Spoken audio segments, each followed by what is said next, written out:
ஒருத்தர் அடிச்சு கொன்னீங்கல்ல சார், அவர் யாரு? எதுக்கு அடிச்சீங்க? ஏன் கொன்னீங்க?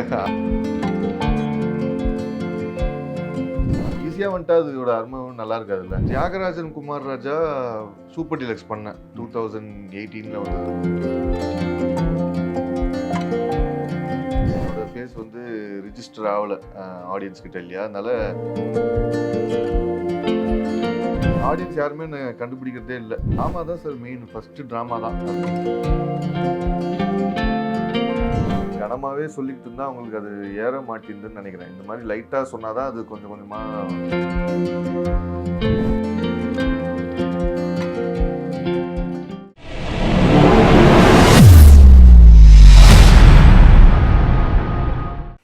சார் வணக்கம். வணக்கம். எப்படி இருக்கீங்க? நல்லா இருக்கு, நல்லா இருக்கு. அப்புறம் அந்த குண்டு வச்சவங்களை கண்டுபிடிச்சிட்டிங்களா? இல்லை, என்னை வேலையை விட்டு தூக்கிட்டாங்க, அதனால அதை நான் செய்ய வேண்டிய அவசியம் இல்லை. கண்டுபிடிக்கல, வேலையை விட்டு தூக்கிட்டாங்க. ஓகே, அது எங்களுக்கே தெரிஞ்சு நாங்களும் பார்த்தோம். ஒருத்தர் அடிச்சு கொன்னீங்கல்ல சார், அவர் யாரு? எதுக்கு அடிச்சீங்க? ஏன் கொன்னீங்க? அபிஷானை தான் கேட்கணும், டைரக்டர் தான் கேட்கணும். யார் அடிச்சேன்னு தெரியலன்றீங்க. டைரக்டர் தான் கேட்கணும் அது. ஆக்சுவலாக நீங்கள் பேசிக்காக ஹோட்டல் மேனேஜ்மெண்ட் பண்ணிட்டு அந்த ஜாப்ல இருந்தீங்க. அதுக்கப்புறம் ஆக்டிங் டீச்சராக இருந்திருக்கீங்க. எப்படி இங்கே ஹோட்டல் மேனேஜ்மெண்ட்டுக்கும் ஆக்டிங் டீச்சராக போனதுக்கும் எப்படி சம்மந்தம்? ரெண்டுமே ஹியூமன் பீங்ஸ் தான் டீல் பண்ண வேண்டியிருக்குல்ல. ஸோ அதனால ஆமாம், அங்கேயும் நிறைய இதோட சினிமாவோட பயங்கர கேரக்டர்ஸ்லாம் ஹோட்டல்ஸில் வருவாங்க. நம்ம சினிமாவில் பார்த்ததெல்லாம் கொஞ்சம் தான் அவங்கள ஹேண்டில் பண்ணியிருக்கிறோம். அதே மாதிரி இங்கேயும் ஹியூமன் பீங்ஸ் ஹேண்டில் பண்ணுறோம். அதான் சாதாரணம் தான். அங்கே ஹேண்டில் பண்ணுற மாதிரி தான் இங்கேயும் சொல்கிறீங்க. ஆமாம் ஆமாம். இல்லை, இப்போ இந்த டீச்சிங் லைனுக்குள்ளே வந்துட்டீங்களா? ஸோ இப்போ உங்களுக்கு டீச்சிங் லைனுக்குள்ளே நான் வரல. சர்வைவல் மெக்கானிசம்காக பண்ணுறேனே தவிர டீச்சிங் லைனுக்குள்ளே நான் வரல. நான் ஆக்டர் தான். ஸோ நானே ஒன்றும் ஸ்டூடெண்ட் தான், லேர்னிங்கில் தான் இருக்கேன். ஸோ டீச்சிங் வந்து ஒரு சர்வைவலுக்காக பண்ணுறேன் அப்பப்போ, அவள் தான். ஷார்ட் டைமில் நீங்கள் வரிசையாக நிறைய படங்கள் பண்ணிகிட்டு இருக்கீங்க. நிறையலாம் இல்லை, பண்ணியிருக்கீங்க. நாங்களும் பார்க்குறோம், உங்களை நோட்டீஸ் பண்ணுறோம். இந்த படங்களை நீங்கள் தெரியுறீங்க, தனியாக தெரியுறீங்க. நீங்கள் அவரை பற்றி சொல்லுங்கள், தியாகராஜா பற்றி சொல்லுங்கள். தியாகராஜன் குமார் ராஜா சூப்பர் டீலக்ஸ் பண்ணேன் 2018 வந்தது. அது அதான் எனக்கு ஃபஸ்ட்டு சான்ஸ். நான் 2015 முதல் படமாக தானா? ஆமாம், ஃபஸ்ட்டு சான்ஸ் அதுதான். ஆமாம், ஃபஸ்ட்டு படம் சூப்பர் டீலக்ஸ் தான்.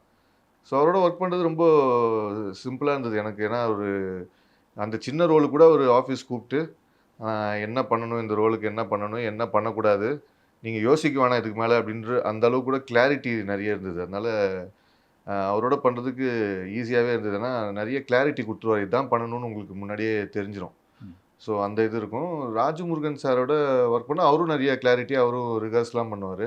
2 படம் பண்ணிட்டார் ராஜமுருகன். 2 படம், ஒரு வெப் சீரிஸ் லாலாகுண்ட பொம்மைகள், அண்ட் இப்போது மயிலாடுன்னு ஒரு அப்கமிங் ரிலீஸ்க்கு ஒன்று இருக்குது, ரெடி ஆகிட்டு இருக்கு. ஆமாம், அதுவும் பண்ணிட்டேன். ஸோ அவரும் நல்ல கிளாரிட்டி, அவர் என்ன பண்ணணும்னு சொல்லிடுவார். கொஞ்சம் நம்மளையும் பண்ண வச்சு வேடிக்கை பார்ப்பார் அவர். ஸோ ராஜமுருகன் நம்மக்கிட்ட என்ன இருக்குது, நம்மளோட பெஸ்ட் என்னங்கிறத நம்மகிட்ட இருக்கிறத வாங்கிட்டு அதுக்கப்புறம் அவர் இன்புட் அவர் சைட்லேருந்து அவர் கொடுப்பாரு. இப்போ நீங்கள் மூவிஸ்லேயும் பண்ணிட்டு இருக்கீங்க, வெப் சீரிஸ்லேயும் இப்போ கரண்ட்டில் ஒரு அப்கமிங் வெப் சீரிஸ் இருக்குன்றீங்க. அதுக்கு ஆல்ரெடி ஒன்று பண்ணிருந்தீங்க. அப்கமிங் ஃபிலிம் இருக்குது, வெப் சீரிஸ் ஆல்ரெடி பண்ணது ஒன்று இருக்குது சார். மாடர்ன் லவ் சென்னை அப்படிங்கிற ஒரு சீரிஸ் பண்ணீங்களே. ஆமாம், அதில் வந்து லாலா குண்டா பொம்மைகள் அப்படிங்கிற ஒரு அந்த போர்ஷன் தான் நீங்கள் பண்ணியிருப்பீங்க. ஆமாம் ஆமாம். அதில் வந்து நான் ஒரு டயலாக் ஒன்று சொல்கிறேன். அது சொல்லும் போது உங்களுக்கு என்ன ஞாபகம் வருது, நீங்கள் என்ன அந்த இடத்துல ரியாக்ட் பண்ணீங்க, என்ன டயலாக் சொன்னீங்க அப்படிங்கிற உங்களுக்கு ஞாபகம் இருந்துச்சுன்னா அதை சொல்லுங்கள். இந்த மூஞ்சி நான் எங்கேயோ பார்த்துருக்கேனே. அதான் அந்த பொண்ணு கேட்குறது. ஆமாம், அப்போ தான் நான் ரிவீல் பண்ணுவேன் பொம்மை அப்படின்னு சொல்லிட்டு. ஏன்னா அந்த பொண்ணை நான் ஏற்கனவே பொம்மை அப்படின்னு சொல்லியிருப்பேன். பொம்மைன்னு சொல்லியிருப்பீங்க. அந்த மாடுலேஷனில் அந்த ரியாக்ஷனில் சொன்னீங்கன்னா நல்லாயிருக்கும். அது இப்போ வராதுங்க. இப்போ பண்ண சொன்னீங்கன்னா கஷ்டம். ஆனால் அப்பயே நான் எவ்வளோ டேக் வாங்கினேன். அவர் கஷ்டப்பட்டு டேரக்டர் வாங்கிட்டாரு. இப்போ அது சொல்கிறது கஷ்டம். கண்டிப்பாக நல்லா இருக்கு. ஆக்சுவலாக இப்போ ட்ரெண்ட் ஆகிட்டு இருக்கு. ஆமாம், இப்போ அந்த ரீல்ஸில் நிறையா போயிட்டு இருக்கு. ஆமாம், ஸோ அதுக்காக தான் நான் கேட்டேன் அந்த விஷயத்தை. இதை இப்போ கொஞ்சம் பண்ணுறது கஷ்டம். அது நீங்கள் பண்ண அந்த சீரீஸில் உங்களோட கேரக்டர் வந்து ஒரு 2 விதமாக காமிச்சிருப்பாங்க. அதை நீங்கள் அந்த கதையில் நீங்கள் தான் அந்த பர்சன் அப்படிங்கிற மாதிரி நீங்கள் ரிவ்யூ பண்ணதுக்கு அப்புறம் தான் ஆடியன்ஸே கண்டுபிடிக்கிற மாதிரி இருந்துச்சு. என்டையராக வந்து பாடி லாங்குவேஜே வேறு மாதிரி பண்ணியிருந்தீங்க. அது சேலஞ்சிங்காக இல்லையா? எப்படி இருந்துச்சு அந்த ஒரு கேரக்டர் ஒரு சாமியார் மாதிரி ஒரு லுக்லையும் இன்னொரு லுக்கில் நீங்கள் மாற்றி சேஞ்ச் ஓவர் பண்ணி காமிக்கும் போது அது எவ்வளோ சேலஞ்சிங்காக இருந்துச்சு? அது கொஞ்சம் சேலஞ்சிங்காக தான் இருந்தது. பட் அதில் என்னென்னா ரொம்ப ஈஸியாக எனக்கு அமைஞ்ச விஷயம், நான் ஒரு புதுமுகம். என்னோடய ஃபேஸ் வந்து ரிஜிஸ்டர் ஆகலை ஆடியன்ஸ் கிட்ட இல்லையா, அதனால் யாருமே அதை கணிக்க முடியாது.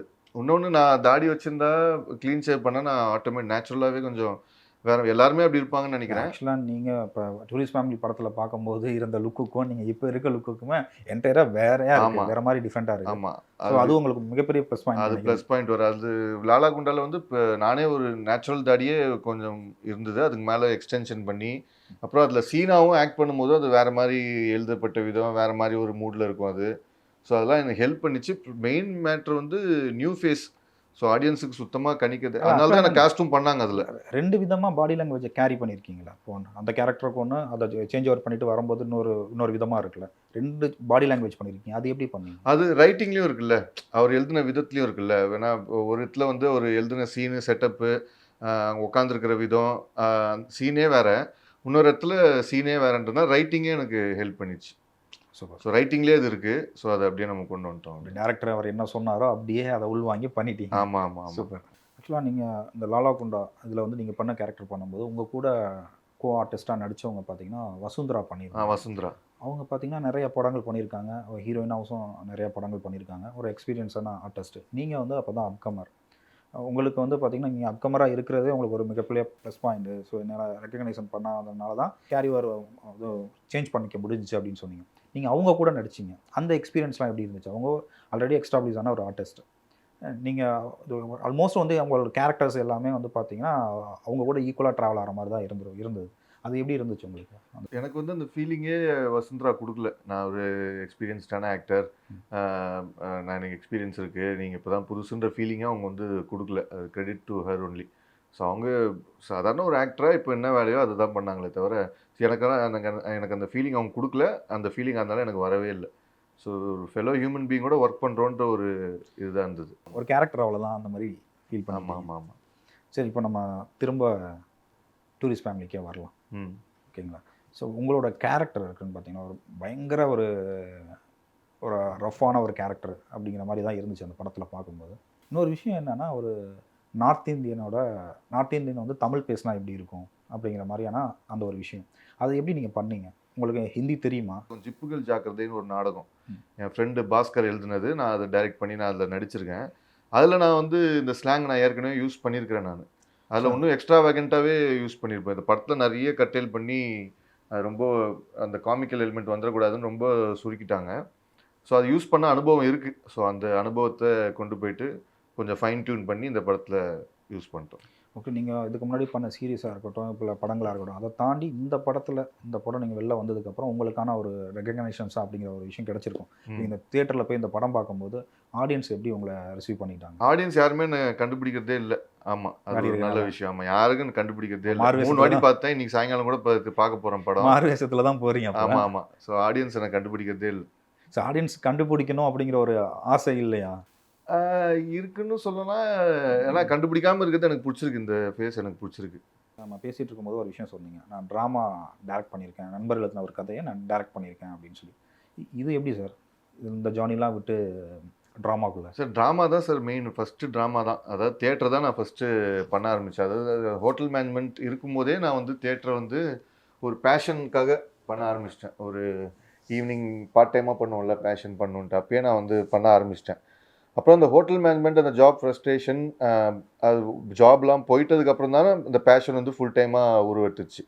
ஸோ ட்ராமா தான் முக்கியம். நான் வந்து ட்ராமா தான் நிறைய பண்ணியிருக்கேன். இந்த வெப் சீரிஸ், ஃபிலிம்ஸு அதெல்லாம் இப்போ தான் பண்ண ஆரம்பிச்சிருக்கேனே தவிர தியேட்டர் தான் நிறைய பண்ணியிருக்கேன். ஒரு 12 வருஷமாக நிறைய குழுக்களோடு பண்ணியிருக்கேன். கூத்துப்பற்றையோட ஒரு 7 வருஷமாக முழு நேரமாக கூத்துப்பற்றையிலேயே இருந்திருக்கேன். இப்போ தான் கூத்துப்பட்டிலேருந்து வெளியே வந்து 2 இயர்ஸாக ஃப்ரீலான்ஸராக பிற குழுக்களோடு பண்ணிகிட்ருக்கேன். நாங்களே ஒரு தியேட்டர் குரூப் ஒன்று ஆரம்பிச்சிருக்கோம், தியேட்டர் கோ அப்படின்ட்டு ஒரு குரூப் நானும் என் ஃப்ரெண்ட்ஸ்லாம் சேர்ந்து ஆரம்பிச்சிருக்கோம். ஸோ ட்ராமா தான் முக்கியம். ட்ராமா தான் வந்து மெயின். இப்போ கூட அடுத்த மாதம் கூட என்னோடய ஷோஸ்லாம் இருக்கும். நம்மருமை புதுமை பித்தன் அப்படின்னு ஒரு நாடகம், நம்மருமை நாமுத்துசாமி அப்படின்னு ஒரு நாடகம் இயக்கியிருக்கேன். நிறைய நாடகம் நடிச்சிருக்கேன். ஒரு 25-30 நாடகம் நடிச்சிருப்பேன். இப்போ நாடகம் இயக்கியிருக்கீங்க அப்படிங்கிற மாதிரி ஒரு விஷயத்த சொன்னீங்க. நடிப்பு மேலே மிகப்பெரிய ஒரு ஃபேஷன் இருக்குது. நடிக்கணுங்கிறது உங்களோட ஒரு விஷயம். நடிகன் ஆகணுங்கிறதுக்காக தான் வந்திருக்கீங்க. இப்போ நாடகம் டைரக்ட் பண்ணியிருக்கீங்க. ஃப்யூச்சரில் மூவி எதாவது டைரக்ட் பண்ணுற மாதிரி ஐடியா? மூவி டைரக்ட் பண்ணுற மாதிரி ஐடியா இருக்குது. இப்போதைக்கு எதுவும் கதை இல்லை. நான் ஏற்கனவே ஒரு கதை ஸ்க்ரீன் பிளே எழுதி அதோட ஒரு 15 மினிட்ஸ் வந்து ஜிப்புகள் ஜாக்கிரதை அந்த கதையோட பேர். அது வந்து ஒரு 15 மினிட்ஸ் பைலட் மட்டும் பண்ணி வச்சுருக்கிறேன். வேற எதுவும் கதை வரல, எழுதவும் இல்லை. என்ன மாதிரி ஜானரில்? அது வந்து ஒரு ஸ்லைஸ் ஆஃப் லைஃப் ஜானர்னு ஒரு நாள் நடக்கிற ஒரு விஷயம் மாதிரி எழுதியிருந்தாரு. மூவி பண்ணுற மாதிரி ஐடியா இருக்குது கண்டிப்பாக. ஃப்யூச்சரில் பார்க்கலாம், ஒரு இயக்குனராக திரையில் பார்க்கலாம். பார்க்கலாம் கண்டிப்பாக. ஏன்னா இப்போ இயக்குனராக என்ன திரையில் பார்க்க முடியாது, நான் இயக்குனதை திரையில் பார்க்கலாம். ஆல்மோஸ்ட் நீங்கள் இயக்குனரை திரையில் பார்க்கலாம். ஆமாம், இப்போ நீங்கள் நடிகராகவும் இருக்கும்போது நீங்களே இயக்கிட்டு நீங்களே நடிச்சு கூட சான்ஸ் இருக்கு, பார்க்கலாம். சொல்ல முடியாது, என்ன வேணா நடக்கலாம். ஆமாம், சொல்ல முடியாது. ஆக்சுவலாக நம்ம என்னதான் வந்து பெருசாக கற்றுக்கிட்டு உள்ள வந்து நம்ம வாய்ப்புகள் தேடினாலும் இந்த முதல் பட வாய்ப்பு அப்படிங்கிற ஒரு விஷயம் வந்து ஒரு மிகப்பெரிய ஒரு விஷயமா இருக்கும். அந்த ஒரு வாய்ப்பு கிடச்சி நீங்கள் அதில் முழுமையாக நீங்கள் நடித்து முடிச்சதுக்கப்புறம் அதை நீங்கள் திரையில் பார்க்கும்போது அந்த ஒரு ஃபீல் உங்களுக்கு எப்படி இருந்தது? ரொம்ப ரொம்ப நல்லா இருந்தது. ஃபஸ்ட்டு வாய்ப்பு கொடுத்தது தியாகராஜன் குமார் ராஜா. குட்டி ரோல்னாலும் சூப்பர் டீலக்ஸ் அவரோட படம் எனக்கு ரொம்ப பிடிக்கும். ஸோ ரொம்ப நல்லா இருந்தது. அந்த ஒரு எக்ஸ்பீரியன்ஸ் வந்து ரொம்ப நல்லா இருந்தது. அதுக்கப்புறம் இப்போ தான் திரையில் பார்க்குறது டூரிஸ்ட் ஃபேமிலி தான். இதுவும் ரொம்ப ரொம்ப ரொம்ப நல்லா இருக்குது. இதில் இன்னும் கொஞ்சம் மெயின் ரோலு, கொஞ்சம் இம்பார்ட்டன்ஸ் இருக்கிற ரோலு. ஹாப்பியாக இருக்குது. கண்டிப்பாக கற்றுட்டு வந்தீங்க, உங்களுக்கு வாய்ப்பு கிடச்சிச்சு, பண்ணிட்டீங்க. ஓகே, அந்த முதல் வாய்ப்பை பெறுறதுக்கு நீங்கள் எவ்வளோலாம் நீங்கள் மெனக்கிட்டீங்க, எவ்வளோ கஷ்டப்பட்டீங்க? கஷ்டப்பட்டேன்னா, நான் நாடகத்தில் பணம் இல்லைல்ல. நாடகத்தில் பணம் இல்லாமல் எவ்வளோ நாள் வந்து சர்வே ஆக முடியும். ஸோ அதை நடிச்சுக்கிட்டு போயிட்டே இருக்கும்போது ஃபோட்டோஸ்லாம் அனுப்புகிறோம். ஃபோட்டோஸ் அனுப்பிச்சு ஏதாவது ஒரு வாய்ப்பு வரும்னு என்கிட்ட ஆனால் வந்துச்சு, ஃபைனலாக வந்துச்சு. வரும்போது ரொம்ப ஹாப்பியாக தான் இருக்கும் ஆக்சுவலாக. அது ஈஸியாக வந்துட்டா அதோட அருமையும் நல்லா இருக்காதுல்ல. ஈஸியாக பணம்னா கிடைச்ச கிடச்சிச்சின்னா அதுக்கு இவ்வளோ பேர் போராடவும் போகிறதில்ல ஆக்சுவலாக. கண்டிப்பாக ஈஸியாக கிடச்சிச்சின்னா அவங்களுக்கு கிடைக்கிற அந்த வாய்ப்பை வந்து அதுக்கான ஜஸ்டிஃபிகேஷன் கொடுக்க மாட்டாங்க. ஆமாம், கரெக்ட். அதுக்கான ஒரு உணர்வை நம்ம கொடுக்க மாட்டோம். ஆமாம். கஷ்டமாக அது கிடைக்கிறது கஷ்டமாக இருந்தால் தானே அதோட அருமை தெரியும். நீங்கள் ஒரு ஆக்டிங்கை கற்றுக் கொடுக்குற இடத்துலையும் இருக்கீங்க, கற்றுக்கிட்டும் இருக்கீங்க. இப்போ நம்ம ஒரு கேரக்டரை வந்து நமக்கு ஒரு விஷயத்தை நம்ம எக்ஸ்பிளைன் பண்ணுறாங்க, ஒரு ஒரு ரோல் நமக்கு கிடைக்குது, அது நீங்கள் நடிக்க போகிறீங்க அப்படிங்கிற விஷயத்த, இந்த ஒரு கேரக்டர் நம்ம பண்ணுறோம் அப்படின்னா ஏதாவது ஒரு ரெஃபரன்ஸ் நம்ம மைண்டில் இருக்கும்ல, இவர் மாதிரி பண்ணோன்னா அந்த கேரக்டர் நமக்கு அதுக்கான ஒரு உயிர் கிடைக்கும் அப்படிங்கிற மாதிரி. நீங்கள் அடிக்கடி ஃபாலோ பண்ணுற ஒரு பர்சன்னா யார், எந்த நடிகரை நீங்கள் ஃபாலோ பண்ணுவீங்க? சரி, அந்த எந்த ஒரு நடிகரையும் நான் அந்த மாதிரி ரெஃபரன்ஸாக அப்படி ஃபாலோ பண்ணல. அட்லீஸ்ட் கான்ஷியஸாக நான் ஃபாலோ பண்ணல. பட் எனக்கு பிடிச்ச ஆக்டர் அப்படின்னா எம்எஸ் பாஸ்கர், நாகேஷ், வடிவேல், இவங்களாம் பிடிச்ச ஆக்டரு. ஸோ ஆனால் கான்ஷியஸாக நான் எந்த ஆக்டர் இவர் மாதிரி பண்ணிடணும், அவர் மாதிரி பண்ணிடணும், இந்த லெவலுக்கு பண்ணணும்னு ஆசைப்பட்றேன். வடிவேல் லெவலுக்கு நடிக்கணும், நாகேஷ் லெவலுக்கு நடிக்கணும், எம்எஸ் பாஸ்கர் லெவலுக்கு நடிகன் ஆகணும் அப்படின்னு ஒரு ஆசைப்படுறேன். அந்த லெவல் ஆசைப்படுறேனே தவிர அவங்கள மாதிரி ஆசைப்படல. அந்த மாதிரி அது சான்ஸும் இல்லைன்னு நினைக்கிறேன். டூரிஸ்ட் ஃபேமிலி படத்துக்குள்ளே சைலண்ட்டாக ஒரு அரசியல் ஒன்று பேசியிருக்காங்க. இது வந்து நீங்கள் படம் பண்ணும்போதே தெரியுமா, இல்லை நீங்கள் எல்லாம் தியேட்டரில் பார்த்து ஆடியன்ஸ் மாதிரி நீங்கள் தியேட்டரில் பார்த்ததுக்கப்புறம் அந்த அரசியல் உங்களுக்கு புரிஞ்சுதான்? படம் பண்ணும்போதே தெரியும். ஏன்னா நான் ஃபுல் ஸ்கிரிப்ட் படிச்சிட்டேன். அதனால எனக்கு அப்படியே ஒரு எழுதுனது தான் அப்படியே எடுத்திருக்காரு படமாக. சின்ன சின்ன சேஞ்சஸ் தான் இருக்குமே தவிர, அதனால எனக்கு ஆல்ரெடி தெரியும் ஸ்டோரின்றதுனால எனக்கு முன்னாடியே தெரியும். எமோஷனலான டைலாக் கூட காமெடியாக சொல்லியிருக்காங்க. இதை எப்படி நீங்கள் பார்க்குறீங்க? எமோஷன் ஹெவியாக இருக்கும்போது அந்த ஹெவினஸை பிரேக் பண்ணுறதுக்காக அவர் டெக்னிக்கலாகவே வச்சிருக்கிறாரு. ஒவ்வொரு சீனும் பார்த்தீங்கன்னா எமோஷன் வந்து ஹையாக இருக்கும்போது அது கன்ஃபார்மாக வந்து டக்குனு பிரேக் பண்ணி காமெடியாக கொண்டு போகிறாரு. நல்ல ஒரு புது அது டெக்னிக். அதாவது நான் கேட்கலாம் என்ன விஷயம் என்னன்னா, ரொம்ப கனமான வார்த்தைகளாக இருக்குது, ரொம்ப டைலாக்காக இருக்குது, ஆனால் அது வந்து காமெடியாக சொல்லியிருக்காங்க ஒரு சில இடத்துல. நான் அதை கேட்குறேன். அது ஐ மீன் அப்படி தான் அந்த மாதிரி எடுத்துக்கிறதுக்கு தான் மக்கள் ரெடியாகவும் இருக்கிறாங்கன்னு நினைக்கிறேன். ஐ மீன் கனமாகவே சொல்லிக்கிட்டு இருந்தால் அவங்களுக்கு அது ஏற மாட்டேங்குதுன்னு நினைக்கிறேன். இந்த மாதிரி லைட்டாக சொன்னால் தான் அது கொஞ்சம் கொஞ்சமாக உள்ளே போகும்னு நினைக்கிறேன் நான். இது ஒரு புது டெக்னிக்காக இருக்குது, இந்த டெக்னிக்கை எல்லாரும் ஃபாலோ பண்ணலான்னு சொல்கிறீங்க, அப்படி தானே? பண்ணுவாங்கன்னு நினைக்கிறேன். ஆமாம், இதுக்கு மேலே பண்ணுவாங்கன்னு நினைக்கிறேன். ஆமாம். டூரிஸ்ட் ஃபேமிலி ரிலீஸ் பண்ணி சூப்பராக போயிட்டுருக்கு. அதுக்கு முன்னாடி 2-3 படங்கள் வந்துருச்சு. இப்போ அடுத்து லைனப்பில் என்ன மாதிரியான படங்கள்லாம் இருக்குது? லைனப்பில் நான் நடித்த படம் மைலாடுன்ற ஒரு படம் ரிலீஸ்க்காக வெயிட்டிங். அடுத்து நான் என்னோட ஷோ நாடகம், மேடை நாடகம் நம்மருமை புதுமை பித்தன் அடுத்த மாதத்தில் ஷோஸ், அடுத்தடுத்த மாதத்தில் ஷோஸ் நடக்கும். இதுதான் இப்போதைக்கு லைனப்பில் இருக்குது. வேறு ஏதாவது ஆஃபர் வந்தால் அதை தேர்ந்தெடுப்பேன். தொடர்ந்து உங்களோட அடுத்தடுத்த பரிமாணங்களையும் நாங்கள் பார்க்குறதுக்கு வெயிட் பண்ணிகிட்ருக்கோம். நீங்கள் காமிப்பீங்கன்னு நினைக்கிறேன். தேங்க்யூ. கண்டிப்பாக காட்டணும்னு ஆசைப்பட்றேன் நானும். இப்போ நீங்கள் கொடுத்த இந்த நேரத்துக்கும் இந்த நேர்காணலுக்கும் நன்றி. அடுத்து நீங்கள் வரப்போகிற உங்கள் படங்கள் எல்லாத்துக்கும் வாழ்த்துக்கள் நீங்கள் செய்யலாம். ஓகே, நன்றிங்க. தேங்க்யூ.